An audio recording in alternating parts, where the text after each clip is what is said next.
Hello dears, ഇന്ന് നമ്മൾ ഉണ്ടാക്കാൻ പോകുന്നത് ചോക്ലേറ്റ് ബ്രൗണി. അപ്പോൾ ആദ്യം നമ്മൾ ലവ്ലിറ്റിൻ്റെ ഒരു ചോക്ലേറ്റ് ബ്രൗണിയാണ് വാങ്ങിച്ചിരുന്നത്. അത് ആമസോണിൽ നിന്ന് വാങ്ങിച്ചതാണ്.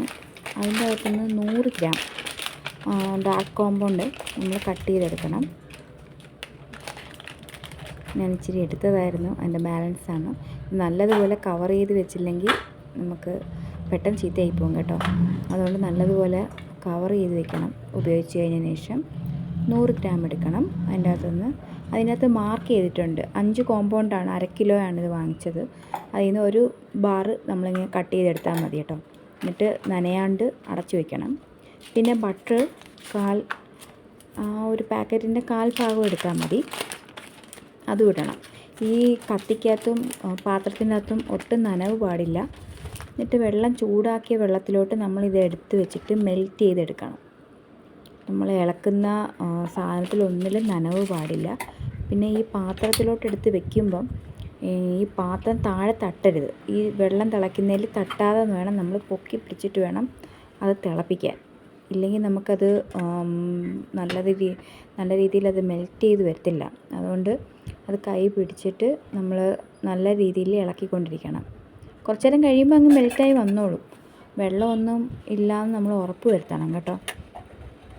എന്നിട്ട് അത് മെൽറ്റ് ആകുമ്പോഴത്തേക്കും നമ്മളിത് ചൂടാവാൻ വെക്കണം. ഫസ്റ്റേ നമ്മൾ ബ്രൗണി ഉണ്ടാക്കുമ്പോഴേ ഇതങ്ങ് ചെയ്ത് വെച്ച് കഴിഞ്ഞാൽ നമ്മൾ ബാക്കി പ്രൊസീജിയേഴ്സ് എല്ലാം ചെയ്ത് വരുമ്പോഴത്തേക്കും ഇത് നല്ലതുപോലെ തണുത്തിരിക്കും.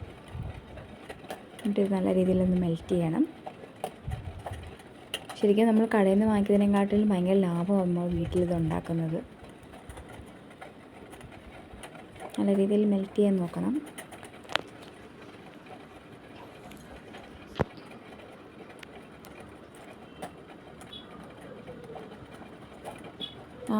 സ്പാറ്റുല ഉണ്ടെങ്കിലാണ് ഏറ്റവും നല്ലത് കേട്ടോ. നമ്മൾ സ്പൂണൊക്കെ എടുക്കുന്നതിനെക്കാട്ടിലും കുറച്ചും കൂടെ നല്ല രീതിയിൽ അത് എടുക്കാൻ പറ്റും. നല്ല രീതിയിലൊന്ന് മെൽറ്റ് ചെയ്തെടുക്കണം. നമ്മൾ 1 കപ്പ് മൈദയ്ക്കകത്താണ് ഇതെല്ലാം ചെയ്യുന്നത് കേട്ടോ. ഈ ഒരു പാക്കറ്റ് ഡാർക്ക് കോമ്പൗണ്ട് വാങ്ങിച്ചാൽ നമുക്ക് കുറേ നാളത്തേക്ക് എടുക്കാം. കാരണം 5 ബാർ വരും. നമുക്ക് കുറേ അത്യാവശ്യം നല്ല ക്വാണ്ടിറ്റിയിൽ നമുക്ക് ബ്രൗണി ഉണ്ടാക്കാൻ പറ്റും. നല്ല രീതിയിൽ മെൽറ്റായി കഴിഞ്ഞതിന് ശേഷം നമ്മളപ്പോഴത്തേക്കും ഒരു പാത്രം വെച്ചിട്ട് അതിൻ്റെ അകത്ത് പ്രീ ഹീറ്റ് ചെയ്യാൻ വേണ്ടി വെക്കണം. ഒരു അലുമിനിയം ചരുവത്തിൻ്റെ അകത്താണ് ഞാൻ വെക്കുന്നത്. ഞാനിത് ബേക്ക് ചെയ്യാൻ സ്ഥിരം എടുക്കുന്ന ഒരു പാത്രമാണ്. നമ്മൾ വേറെ ഒന്നും ഇത് കുക്ക് ചെയ്യാതിരിക്കുന്നതായിരിക്കും നല്ലത്. വേറെ ചിലപ്പോൾ എന്തെങ്കിലും സ്മെല്ലൊക്കെ വരാൻ സാധ്യതയുണ്ട്. അപ്പം ഇതിൻ്റെ അകത്ത് ഇത് കണക്കുള്ളൊരു അലുമിനിയം ടിന്ന്. നമ്മളെടുക്കുന്ന പാത്രത്തിനനുസരിച്ചിരിക്കും ഇതിൻ്റെ വേവ് എത്രത്തോളം ഉണ്ടെന്ന്. അലുമിനിയം ടിന്നാണ് ഏറ്റവും നല്ലത്. ഞാനിപ്പോൾ ഒരു അലുമിനിയം ടിൻ എടുത്ത് ഇതിപ്പോൾ കുറേ നാളായിട്ട് ഇത് ഉണ്ടാക്കാണ്ട് വെച്ചിരിക്കുന്നതാണ്. ഒരു ബട്ടർ പേപ്പർ എടുക്കുക. നമ്മൾ ബട്ടർ പേപ്പർ തന്നെ എടുക്കുന്നതായിരിക്കും നല്ലത്. മൈദ ഡസ്റ്റ് ചെയ്യുന്നതിനെക്കാട്ടിലും ഇതാകുമ്പോൾ കുറച്ചും കൂടെ നമുക്ക് ഈസിയാണ്, റിമൂവ് ചെയ്യാനും ഒക്കെ നമുക്ക് എളുപ്പമാണിത്. ഇത് നമ്മളിങ്ങനെ കട്ട് ചെയ്തെടുക്കണം. നമ്മൾ കുറച്ച് പേപ്പർ മേലോട്ട് നിൽക്കുന്ന രീതിയിൽ തന്നെ കട്ട് ചെയ്തെടുത്താൽ മതി കേട്ടോ. എന്നിട്ട് അതങ്ങ് മാറ്റി വയ്ക്കുക. എന്നിട്ട് 1 കപ്പ് മൈദയാണ് ഞാനിപ്പോൾ ഈ ഗ്ലാസിൻ്റെ കണക്കിനാണ് എടുക്കുന്നത്. ഈ 1 ഗ്ലാസ് നമ്മളിങ്ങനെ സ്പൂൺ വെച്ചിട്ട് കോരി എടുത്തു കഴിഞ്ഞാൽ നമുക്ക് കറക്റ്റ് അളവെടുക്കാൻ പറ്റും. എന്നിട്ട് അതൊന്ന് ലെവൽ ചെയ്തിട്ട് 1 കപ്പ് മൈദ അതിനകത്തോട്ട് ഇടണം. പിന്നെ 2 ടീസ്പൂൺ കൊക്കോ പൗഡർ എടുക്കണം. ഞാൻ 2.25 എടുത്തിട്ടുണ്ട്. പിന്നെ ബ്രൂവിൻ്റെ ഇൻസ്റ്റൻറ്റ് കോഫി പൗഡർ ഉണ്ടല്ലോ, അതൊരു 1/4 ടീസ്പൂൺ ഇടണം. എന്നിട്ട് ഈ മൈദയും കൂടി ഇട്ടിട്ട് നല്ലതുപോലെ ഒന്ന് അരിച്ചെടുക്കണം.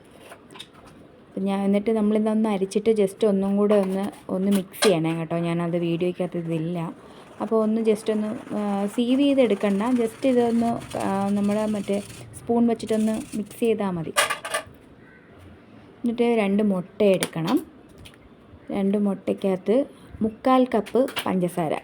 ആ ഗ്ലാസ് എടുത്തില്ലേ, നമ്മൾ മൈദ എടുത്ത ആ 1 ഗ്ലാസ്സിൽ തന്നെ അതിൻ്റെ 1/4 ഗ്ലാസ്സോ അല്ല അതിൻ്റെ താഴെ എടുത്താൽ മതി. ഞാൻ 1/2 ഗ്ലാസ്സേ എടുത്തിട്ടുള്ളൂ. പഞ്ചസാരയും പിന്നെ 1 ടീസ്പൂൺ വാനില എസൻസും കൂടെ എടുത്തിട്ട് നല്ല രീതിയിൽ മിക്സിക്കകത്തിട്ട് ഒരു 30 സെക്കൻഡ്സ് കണ്ടിന്യൂസ്ലി ഒന്ന് അടിക്കണം. നമുക്ക് ബീറ്റർ വെച്ചിട്ട് അടിക്കാം. ഇതാണ് ഏറ്റവും സിംപ്ലസ്റ്റ് വേ, നമുക്കിതാണ്.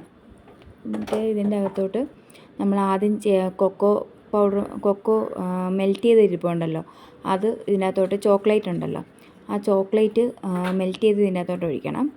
കൊക്കോ അല്ല കേട്ടോ, ചോക്ലേറ്റ് ആണേ. ചോക്ലേറ്റിൻ്റെ ആ മിക്സ് നമ്മൾ നേരത്തെ ഉണ്ടാക്കിയില്ലേ, അത് ഇതിനകത്തോട്ട് ഇട്ടിട്ട് നല്ല രീതിയിൽ ഒന്ന് മെൽറ്റ് ചെയ്തെടുക്കണം. നല്ലോണം മിക്സ് ചെയ്യണേ. എന്നിട്ട് അത് നല്ലോണം മിക്സ് ആയതിന് ശേഷം നമുക്ക് പൊടി ഇട്ടാൽ മതി. സെയിം ഡയറക്ഷനിൽ തന്നെ റൊട്ടേറ്റ് ചെയ്യാൻ നോക്കണേ.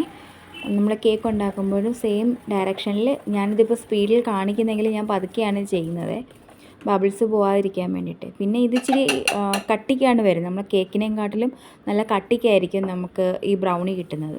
എന്നിട്ട് കൊക്കോ പൗഡർ 2 ബാച്ചസായിട്ട് നമുക്ക് മിക്സ് ചെയ്യാം.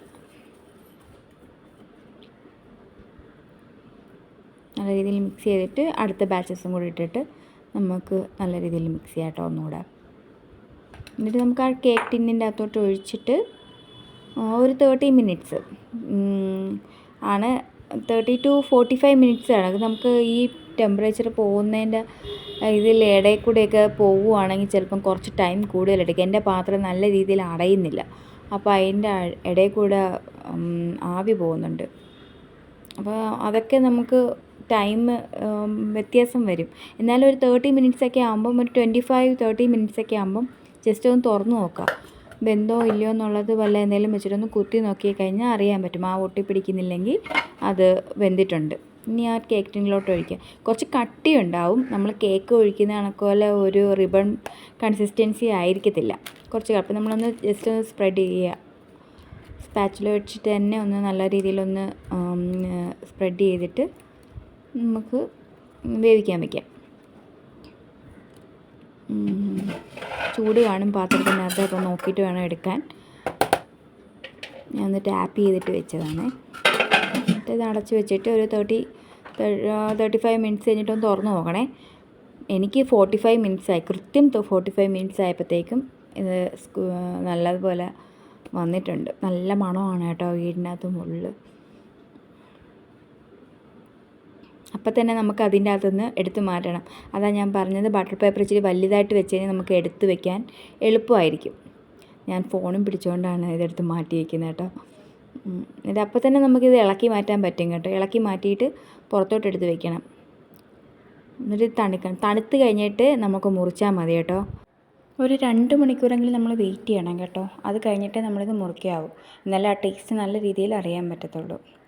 നിങ്ങളെല്ലാവരും ഇതൊന്ന് ട്രൈ ചെയ്ത് നോക്കണം. എന്തായാലും നല്ല ടേസ്റ്റുള്ള സാധനമാണ്. എല്ലാവരും ട്രൈ ചെയ്തിട്ട് അഭിപ്രായം പറയണം കേട്ടോ. Okay, by.